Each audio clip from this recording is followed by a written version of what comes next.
Anar Malakal Nyam ya Malakal Nuer online TV channel tikon ka Läär bukon ka lingwa same Läär nyam banaling koran to ka Pigi owach ka Malakal ti ka Malakal bana writing ka kwida anyok gwasame bana nyok rach ka queen wari tin te ka pangak ala jejen bor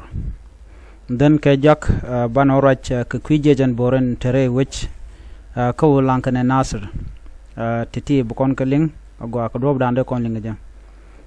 ko te tung walung dalat ka rodian enjejen bor te gor let ken ka te ban linga jan lara men kan kono ni amre lar kan me mi jiram jidit gor jan wojin der subscribe ka de notification bell de jo twain ko mi te mi barech da shamala shu buga gwa dana pailarech so kan lar kon bukon ingwa me gor kan liang shere mangai kono no te korung wan te tuɔɔk gwanten content nuar tekaten so ban racha kaman to gwata me kenyam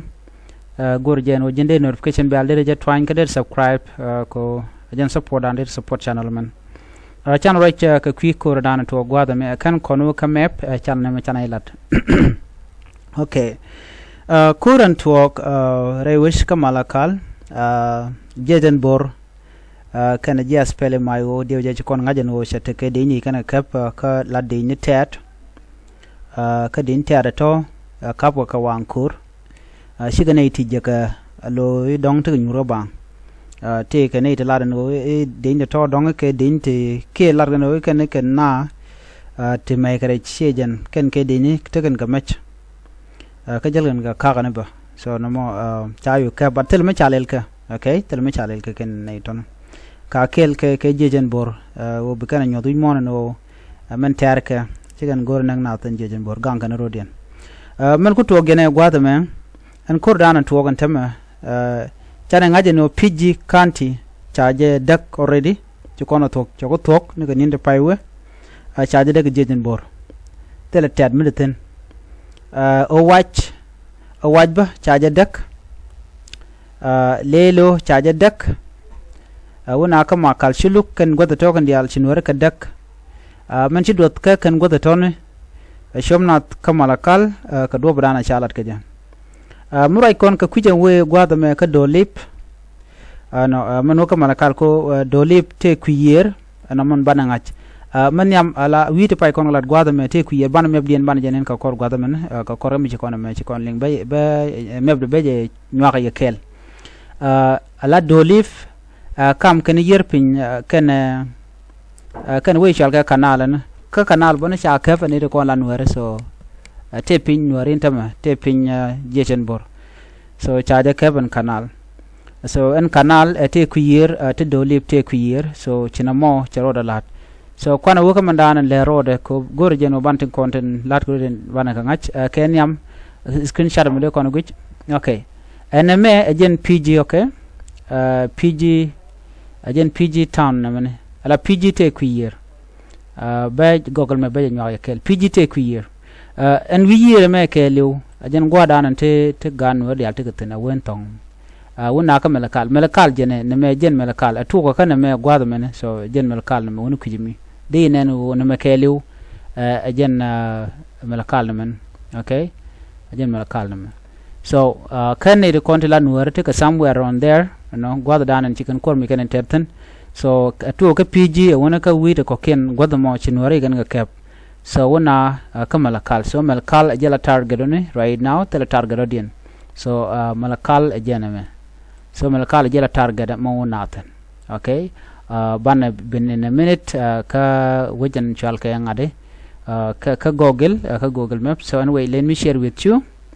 ko gor kono ban titi bukon kaling okay chana na me chana janyo akel okay name okay let me take you to Pigi town name jen Pigi town okay this is jen gwada dan me je kor me che tok tene ke tugde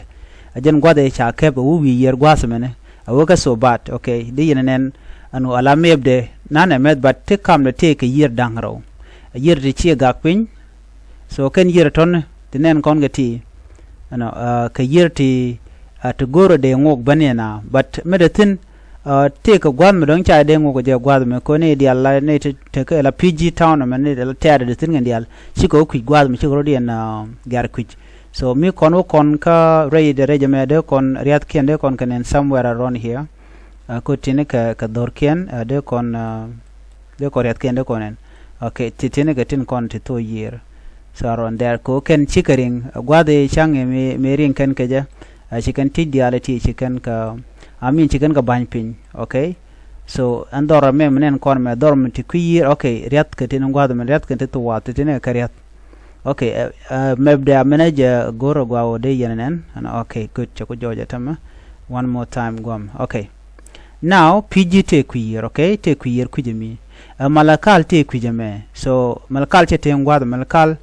jeni nana gwami de konen a wukujemi nana okay ka do brande kon ngai keje so en goati tenani la greater penal state ko greater penal state amat win tongwan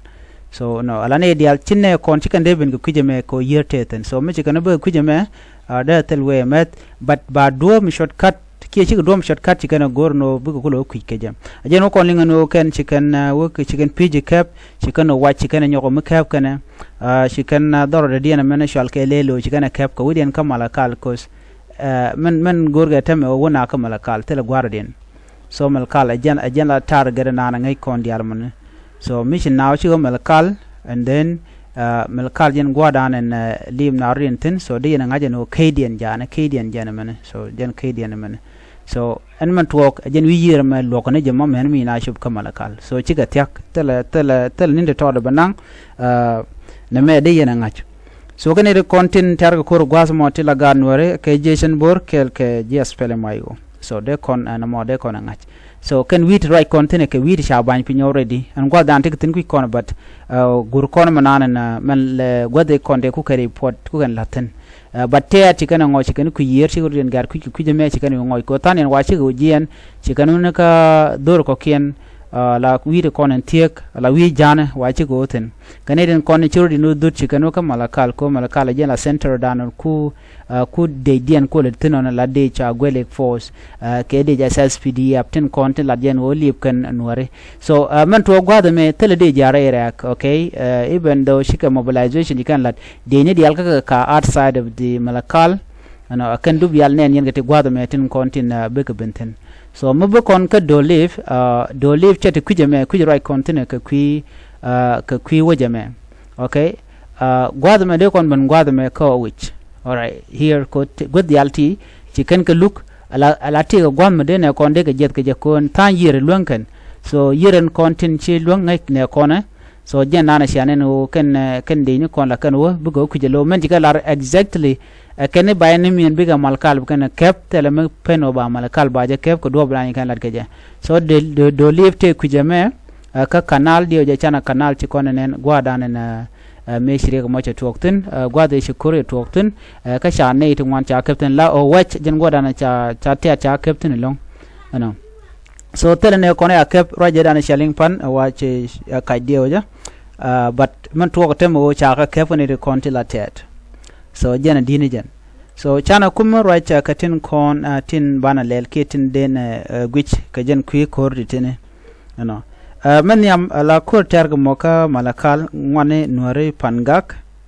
ne tin kon churin ka bu pujen wo biken kormo bikeneter no ka jen greater penal mi kono kon ka kuje wo ka wulango ko je ko ra la no bana right ki wulang la wulang kan ti kana nasir right kon tama so she angaje no dich dana la de jejen bor chetere wi ka wulang ka chetere wi ka nasir gwada dana te tin kwai keje so be information ko ken biya ganyo ko milingen ko en gwada ante tin cha gorno ba jangach ngaje ne ken karudin en jejen bor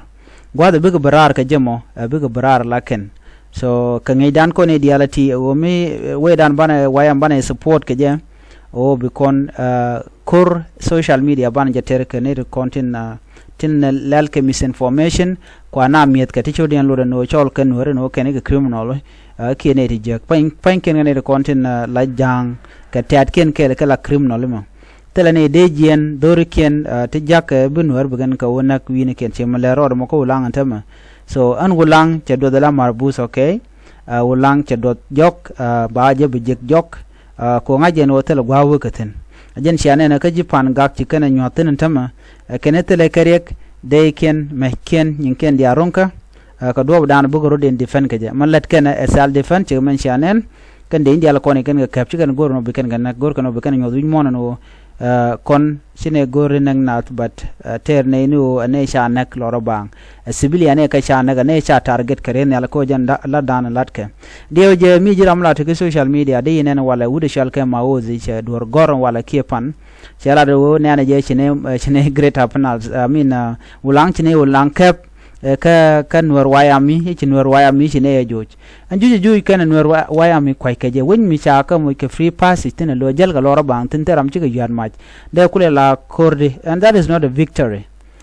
tell victory miaten and they should not enjoy it muku enjoy a victory ko mi ci nyin karan ka ci jojan gwa bi ko ci lo ram ma cha joj but mi cha ji kan free pass it is never a victory bi ngaje no take mi tuok mi be tuok gwa den be so ne me ajena dana le rode eno kur malakal we ka wenyam ka jejen bor joje kume kirma yadit ka tat ke la ja gwele force political ka bishon ti chetel chiga telot right now ke gwada me ko ken warka ke SSPD have a combination of many tribe to chap pay ke yo kire ajur boliu kor lora bang so jen ta dan to boga ted bo right now cha mo ke yo ko bi ke nyin kanore kwi ken no ba number and key population in ba reduce ni je ne ko na chale jang ko sia dio je sia report dan kan la dio je sia lin katin kon kalat wunete shop ke kin ku dang diok wir ku dang bakel wir wun dang raw ala to ke ngene ga dial by the way kamen kin dang dio ku bakel wir ne ro to ke ngan ne ke wuni lang use mi jin wi ka men de chop ku dang baro wi de wel diok so kan tit men tu kon men de ngi je jen bor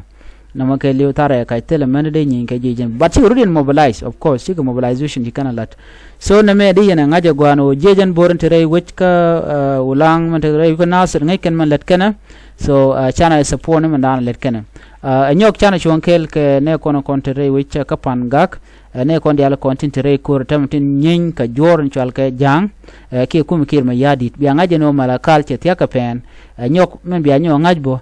kan kwa dial la kwan wore men jang men tel dial cha ka nungre wika ka malakal gwi je no mi cha no re ka malakal bi na bum ba korean ba je ter ko bi ken wore bi ken ga ju but now that thing will not happen ko ken chicken la goro de sos dan dera gwa dakane je one last thing o da kan ma char ngo de yena kamen lep ke longa ne dialati o jen mi cha gu jeno shin warji tel shap cha tok either bajan na ke bajan angwara dien ka do badana shalat ke je ngai konen wo ka politik mi cha kwar mete ke party mi cha je yen